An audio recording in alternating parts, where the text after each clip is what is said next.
Mobile ഫോണിലോ അതുപോലുള്ള ഉപകരണങ്ങളിലോ നോക്കിയിരിക്കുന്ന ഓരോ മണിക്കൂറും കുട്ടികൾക്ക് ഹ്രസ്വദൃഷ്ടി എന്ന കാഴ്ച തകരാർ ഉണ്ടാകാനുള്ള സാധ്യത കൂടുതലെന്ന് പഠനം.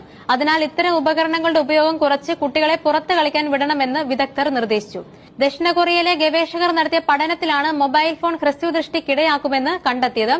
കണ്ണിന്റെ നീളം കൂടുന്നതോ കണ്ണിലെ ലെൻസിന്റെയോ കോർണിയയുടെയോ വക്രത കൂടുന്നതോ ആണ് ഹ്രസ്വദൃഷ്ടി എന്ന കാഴ്ച വൈകല്യത്തിന് കാരണം. 2050 ആകുമ്പോൾ ലോകത്തെ 40% കുട്ടികൾക്കും കൌമാരക്കാർക്കും ഈ വൈകല്യം ഉണ്ടാകുമെന്നത് ഗവേഷണ ഫലം പറയുന്നു.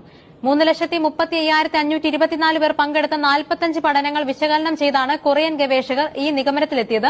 കുട്ടികൾ, കൌമാരക്കാർ എന്നിവരെ സംബന്ധിച്ച വിവരശേഖരമാണ് പഠനത്തിന് ഉപയോഗിച്ചത്. ദിവസം 1 മണിക്കൂർ സ്ക്രീനിന് മുന്നിൽ ചെലവിടുന്ന കുട്ടിക്ക് ഹ്രസ്വദൃഷ്ടി വരാനുള്ള സാധ്യത അങ്ങനെ ചെയ്യാത്ത കുട്ടിയേക്കാൾ 5% കൂടുതലാണ്. 4 മണിക്കൂറാണ് സ്ക്രീൻ നോക്കിയിരിക്കുന്നതെങ്കിൽ കാഴ്ച വൈകല്യത്തിനുള്ള സാധ്യത 97% കൂടുതലാണെന്നും ഗവേഷകർ പറയുന്നു.